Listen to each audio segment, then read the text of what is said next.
مساء الخير. آخر أيام الأسبوع 16 ديسمبر 2010، 10 المحرم 1432، 7 كهك 1727. النهارده كان يوم عاشوراء، ما اعرفش حضراتكم صمتوا ولا لا. كان يوم لطيف يعني، اللي صام واللي ما قدرش يصوم برضو ربنا يكون كتب له يوم لطيف كده.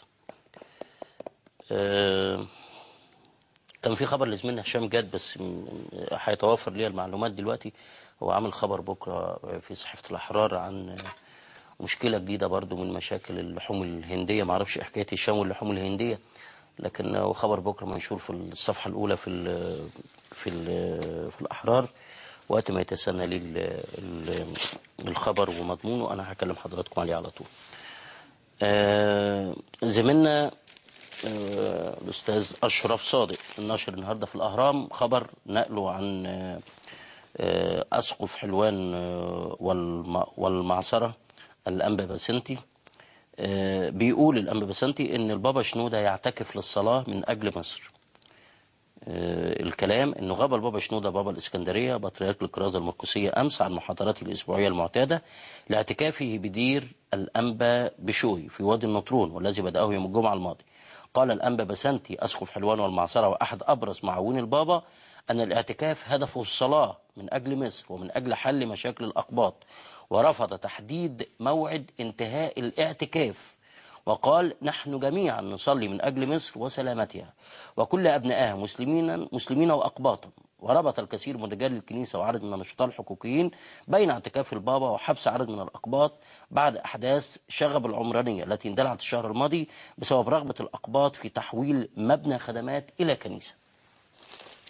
احنا موضوع العمرانية عليه جدل ضخم، ما بين ان البعض بيشوف انه الكنيسه يعني في اطر من او في بعض المشاكل. البعض بيشوف ان الكنيسه محتاجه انها يعني تكون في انفراجه شويه في العلاقه بينها وبين الدوله والعلاقه بينها وبين الحكومه، وانه ما ينفعش يوصل الامر بين الجانبين الى لي الذراع في اي من الطرفين.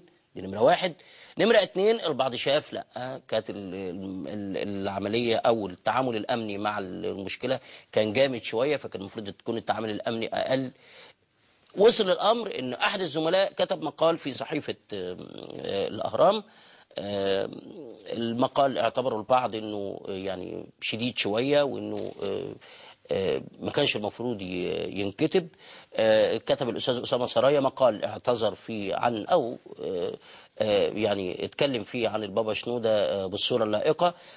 بعض الزملاء كتبوا عن هذا الموضوع، اخرهم امبارح الاستاذ جمال الغيطاني كتب في الصفحه الاخيره في صحيفه الاخبار، كاتب عن قدر وقامه البابا شنودة بنا كمصريين مسلمين ومسيحيين. واحنا قلنا قبل كده، وكتير جدا من الناس بتقول وهتقول وهنستمر نقول، القامات الدينيه دي لها مننا كل تقدير. البابا شنودة وشيخ الازهر والكنيسه، رجاء التعامل معهم يكون تعامل يعني بحكمه وليس التعامل يعني بلفظ القول يعني، او بغلظه القول يعني. احنا دلوقتي بنتعامل باسلوب مش لائق مع الكنيسه والازهر. اخرهم، انا مش هقول الجورنان ده ايه عشان ما يتقالش، او عشان الاخ اللي كاتب هذا الكلام ربما هو برضه يكون عايز يعبث في الماء العكر، ربما يكون هو شايف نفسه شويه، ربما يكون هو غاوي شهره، ربما يكون هو يعني الجلاله واخداه شويه، ربما هو يكون هو اصلا مش فاهم يعني ايه اللي هو كاتبه، ربما، ويعني ايه نتيجه اللي كاتبه، ويعني ايه برضه مضمون اللي كاتبه. فللاسف احنا بنطلع شويه جرايد طالعه في البلد، لابد نقابه الصحفيين تشوف حل في تلك الصحف. لابد.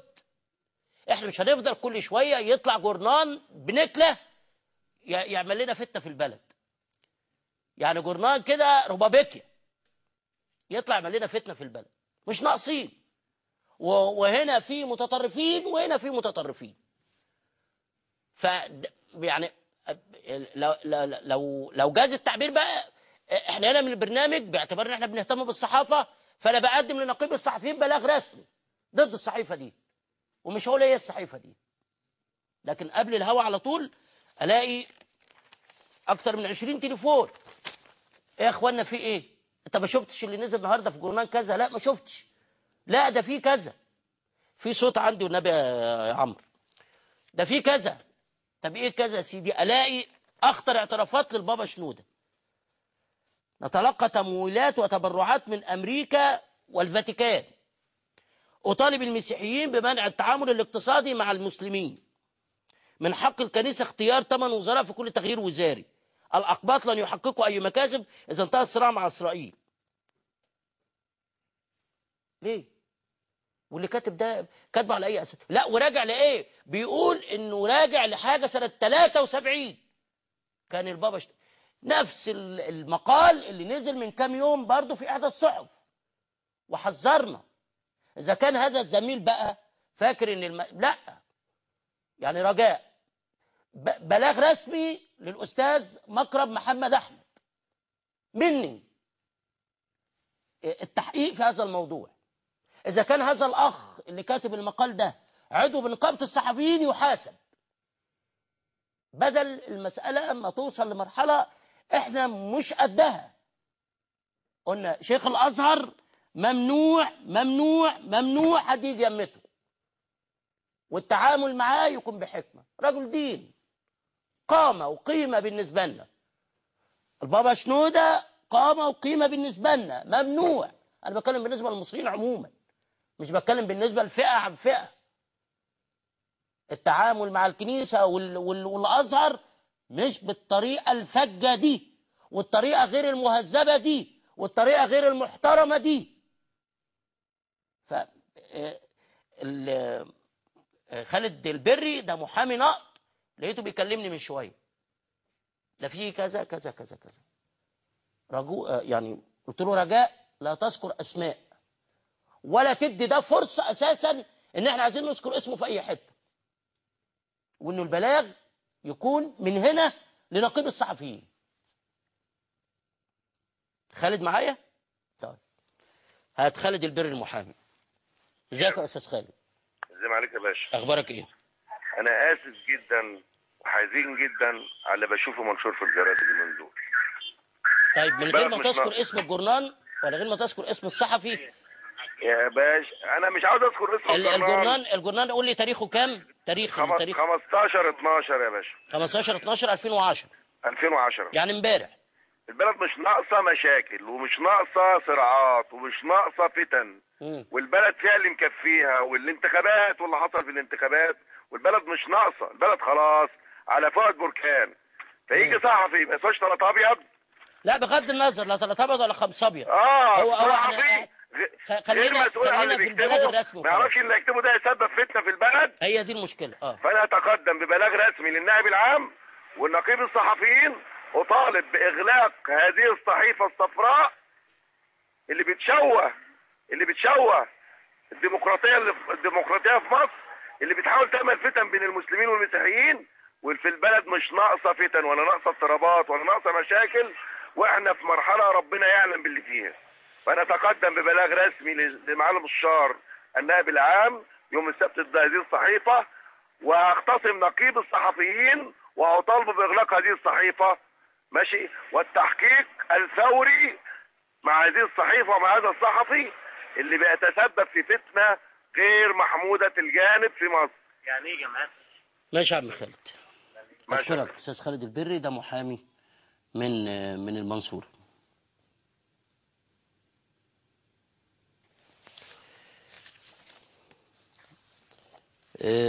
تعالوا نروح لعمر افندي. فشلت صفقة عمر افندي الاخرى. الخبر ده موجود بكره او مسيطر بكره على اخبار الصحف. كل الصحف تقريبا كاتبه انه فشل صفقة عمر افندي. موضوع عمر افندي ده واللي بيحصل فيه بقى كارثه بكل المقاييس، وبيقلقنا وبصوره مرعبه. زميلنا اكرم عمران بيقول بكره في جريده الدستور ان الشركه العربيه للاستثمارات والتنميه المملوكه لرجل الاعمال محمد متولي اعلنت النهارده بشكل مفاجئ تراجعها عن شراء شركه عمر افندي المملوكه بنسبه 85% لرجل الاعمال السعودي جميل القنبيط. وقال ان الشركه عملت بيان وان مجلس ادارتها قرر عدم الاستمرار في اتمام الصفقه بعد ما انتهى من الفحص. وكمان بيقول اكرم عمران ان المصادر بالشركه قالت له ان السبب الرئيسي لانهاء الصفقه هو وجود مخزون كبير ومتهالك من البضاعه لدى عمر افندي، وان كمان في مستحقات ضريبيه وتامينيه متاخره قيمتها 200 مليون جنيه، ده طبعا غير المشاكل الجوهريه الثانيه اللي بتمر بيها الشركه. جريده المصري اليوم ايضا بتقول ان القنبيط يفشل في بيع عمر افندي للشركه العربيه، والنيابه تحفظ التحقيقات في الصفقه، وان في مصادر بتقول او ناقلين على المصادر ان متولي تراجع عن الشراء بسبب السعر وازمات الشركه، وهيكون في اجتماع عاجل لبحث اوضاع العمال. الحاجات دي منشوره بكره في الجرايد. عمر افندي يا جماعه ممكن نقول عليه جزء من تراث البلد، كتير مننا يعرفوه. انتوا عارفين طبعا شركه عمر افندي دي تاسست سنه 1856 عشان تلبي احتياجات العملاء، وبدايه من عام 1900 قامت الشركه بعمل تحولات كتير وافتتحت اكتر من فرع. هي كان ليها فرع واحد بس في شارع عبد العزيز، دلوقتي بقى ليها اكتر من 60 فرع موجود جوه مصر، جوه القاهره وبره القاهره، يعني في عموم المحروسه يعني. لحد ما تم خصخصه عمر افندي عام 2007 اشتراها رجل الاعمال السعودي جميل القنبيط، ودي الصفقه الحقيقه زي ما قلت لحضراتكم مش مريحانا وعامله لنا قلق لحد دلوقتي. زميلنا عبد المحسن سلامه كاتب في الاهرام النهارده عن محنه عمر افندي، بيقول ان الصفقه دي صاحبها حاله من الصخب والضجيج. وقال عبد المحسن ان في اصوات كتير خرجت وقت ما كانت عمر افندي بتتباع سنه 2007، تلك الاصوات خرجت تطالب بالتروي في عمليه البيع وتحذر منها، لكن زي ما قال الاستاذ عبد المحسن سلامه ان الحكومه ركبت راسها واصرت على الاستمرار في الصفقه. وكمان قال ان في فرق كبير بين خصخصه الشركات وتصفيتها. الخصخصه تعني الحفاظ على مقومات الشركه الاساسيه ونشاطها، مقومات الشركه الاساسيه ونشاطها. لكن التصفيه دي حاجه تانية، تشريد للعمال، غلق نشاط مهم. شركه من سنه 1856. اخوان احنا بنتكلم على تراث. عمر افندي قلقان في تربته دلوقتي. مش بتكلم على عمر افندي الاسم، عمر افندي المؤسس قلقان في تربته. مش ممكن شركه بالتراث ده وبالقيمه دي وبالعظمه دي وبالثقل ده فرع عبد العزيز لوحده لو شفناه ده تراث. اي فرع من شركات عمر افندي في اي منطقه، في الهرم، في شارع احمد عرابي، في اي محافظه من المحافظات، ده تراث يا اخوانا. موضوع عمر افندي ده لابد ان يحسم. مش ممكن تكون عندنا حكومه ودوله بمؤسساتها وسايبين المساله بالطريقه دي، ده تلاعب غريب. وبعدين زميلنا نبيل سيف النهارده يقول في جريده الفجر حاجه غريبه جدا، بيقول ان خزينه عمر افندي ما فيهاش الا 37 جنيه و55 قرش. الخزنه ما فيش فيها الا 37 جنيه و55 قرش. خلي بال حضراتكم ايه اللي هيحصل يوم 29 الشهر ده؟ اللي هيحصل يوم 29 انه في 7000 عامل في عمر افندي عايزين يقبضوا. 7000 عامل عايزين يقبضوا، والعمال بتوعهم متشردين في الشوارع بتوع عمر افندي وعمالين يتلطموا من وزاره لوزاره عشان ياخدوا حقوقهم، مش عارفين يدوهم حقوقهم. احنا بنعمل ليه كده في نفسنا؟ بنعمل ليه كده صحيح؟ وبنعمل ليه كده في الحاجات التراثيه اللي عندنا واللي ذات قيمه عندنا؟ ليه بنعمل ده؟ ليه غاويين نعذب نفسنا؟ عندنا شركه ما بنك الاسكندريه اتباع لسان باولو تقريبا الايطالي وما كانش فيه اي مشكله، والبنك الاسكندريه دلوقتي الحمد لله ماشي وزي الفل. ومحافظ ورئيس البنك ما زال هو الرئيس المصري هنا، والمسائل ماشيه ما فيش اي مشكله. شركات المحمول ما هي داخله هي وبتدفع القيمه بتاعه الرخصه وخدت الرخص وبتشتغل في البلد زي الفل. اشمعنى موضوع عمر افندي ده؟ انا مش فاهم. وبعدين كل شويه يحصل فيه جرد يطلع بمصيبه، يطلع فيه جرد يحصل والفجر على سبيل ونبيل سيف بالذات نشر قبل كده، وانا فاكر ان انا قريت اكتر من موضوع بيعملوا في الفجر 6 7 موضوعات على فترات متقاربه، انه في مصيبه في الفجر، انه في مصيبه في عمر افندي، في 47 مليون و997 الف جنيه. خلي بال حضراتكم 47 مليون جنيه يعني 48 مليون جنيه اتصرفوا تحت بند الدعايه والاعلان والتسويق دون ذكر اسماء الجهات المستفيده من المصاريف دي. تخيلوا.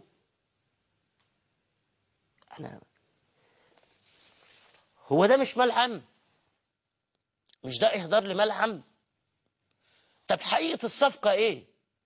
الناس اللي كانت بتنادي بفشل الصفقه من الاول وان الصفقه يشوبها عوار، بنعمل احنا فيها ايه دلوقتي؟ يبقى اذا زي ما قال عبد المحسن سلامه انه على الوزير المسؤول دلوقتي وهو الوزير رشيد محمد رشيد يعني يشيل بقى او يبين لنا ايه الازمه اللي موجوده في عمر افندي، ايه المشكله، ايه المصيبه، ايه الكارثه اللي موجوده في عمر افندي. مش عارفين لحد دلوقتي نحل اللغز ده ليه؟ مين السبب فيه؟ ولا هندنينا احنا كده؟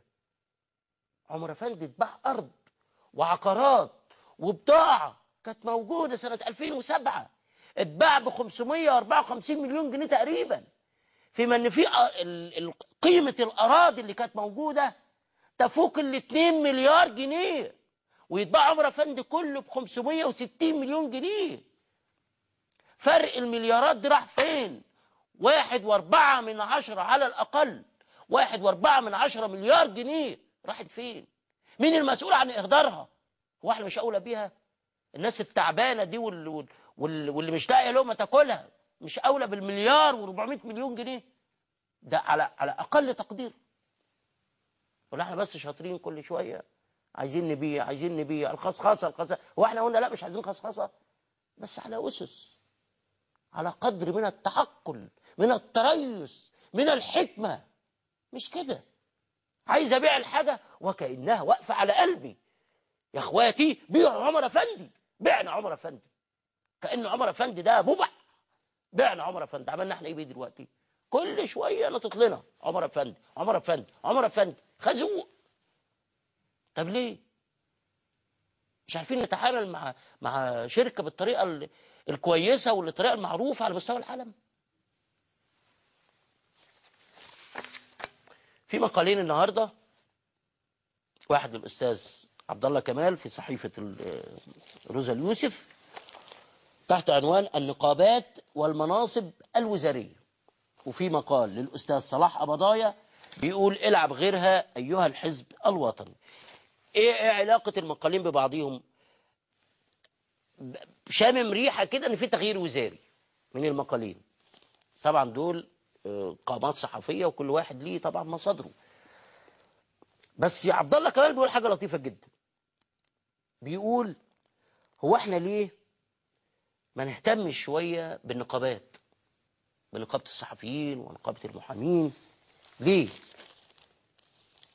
هنا شايف انه نقابه المحامين بس بالتحديد بيقول كانت بيت السياسه قبل الثوره، ليس فقط دارسي الحقوق وانما العاملون بالمحاماه. اغلب مجلس الوزراء كان ياتي من المحامين، اغلب قاده الاحزاب كانوا محامين. لست اطالب بهذا كله. معناه ايه عايز يقوله الاستاذ عبد الله كمال؟ عايز يقول انه في محامين، في اعضاء نقابه للمحامين، اعضاء نقابه الصحفيين، اعضاء النقابات الاخرى، قيمه وقامه ممكن ان هم يصلحوا ان يكونوا اضلاع رئيسيه في اي تشكيل وزاري قادم. هو بيقول لو في تشكيل وزاري قادم كنت قلت، بيقول هذه دعوه مشروطه لان ننظر خارج الصندوق والشرط نور، وهو الا ألا أعتبر أو ألا تعتبروا حديث التالي نوعا من التبشير بالتعديلات الوزارية. أنا لا أفضل أن أخوض في هذه المغامرات السياسية الصحفية إلا إذا كنت أقف على أرض صلبة، والأرضيات البادية حتى الآن أحسها أقرب إلى أن تكون رخوة، اللهم إلا إذا كنت أطرح أفكارا تطالب بالتعديلات، وهذا ما لم أقدم عليه بعد. يعني بيطالب بأنه ننظر شوية للنقابات المهنية اللي موجودة فيها عقول ممكن فعلا أنها تساهم بقدر كبير جدا من التشكيلات الوزارية أو من التشكيل الوزاري القادم. العب غيرها أيها الحزب الوطني. أستاذنا الكبير صلاح قبضايا كاتب في الوفد في الصفحة الأخيرة بيقول أنه الدكتور أحمد نظيف المفروض أنه مصادر تابعة للحزب الوطني بتقول للأستاذ صلاح قبضايا أن رحلة سفر الدكتور نظيف تتجه قريبا إلى المجالس القومية المتخصصة، وتكشف الوقائع التاريخية عن سوابق من نفس النوع عندما يتكرر تنصيب رئيس الوزراء السابق في موقع مناسب. يعني بيقول من المعروف أن هناك خلافات داخل حزب الأغلبية المشبوهة والمطعون في شرعيته، ويرى المطعون على ما يجري داخل الأروقة أن كوادر وزعماء هذا الحزب تحسبهم جميعا وقلوبهم شتى، ورغم ذلك يتفقون على أن الوقت قد حان لتشكيل وزارة جديدة لا يرأسها الدكتور أحمد نظيف، لتكون الفرصة بذلك متاحة لتحميل بصورة غير مباشرة المسؤولية الكاملة عن سلبيات عديدة تعلن الوزارة الجديدة العمل على إزالتها وتصحيح مسارها، وفي ذلك كسب للوقت بطريقة مجزية أو بطريقة يعني جربها الأتباع قبل كده، وبالتالي دي طريقة مسلمة. هو شايف من وسط كلامه كده برضو أشم ريحة إنه في تعديل وزاري حسب الأستاذ صلاح قبضايا بيقول. أعتقد مع موضوع التشكيلات أو التعديلات الوزارية دي احنا بنتكلم فيه بقالنا فترة، ومش عايز أخوض في ده لأن الأمر في الأول والآخر هو بيبقى طوع الرئيس مبارك، ومحدش يعرف أي حاجة خالص في مسألة التعديلات الوزارية دي إلا من الرئيس مبارك القرار بيطلع من عنده. في آخر حاجة زميلنا الصحفي أحمد فتحي، ده الصحفي في جريدة المسائية، بنقول له الحمد لله على السلامة. الراجل لسه خارج النهارده من المستشفى، أصيب في حادث مروع كان تعرض ليه تاني يوم العيد، واستلزم جراحة متعددة، واستدعى بقائه في المستشفى طول تلك المدة. بنقول له الحمد لله على السلامة يا زميلنا، وإن شاء الله تقوم بالسلامة. هناخد فاصل صغير ونرجع بصورة عاجلة كده هنقول لكم إيه الموجود في الصحف النهارده، وبعد ما نقول إيه الموجود في الصحف النهارده هيبقى معانا الأستاذ ضياء رشوان وتجربة الصحفيين أو تجربة خوض الصحفيين الانتخابات البرلمانية. إيه اللي حصل؟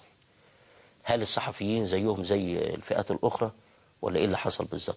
أستاذ ضياء رشوان كان مرشح من حزب التجمع في الأقصر، هنشوف منه التجربة دي بس بعد ما نقول صحافة بكرة وصحافة النهاردة أهم ما جاء فيها بعد الفاصل ده على طول.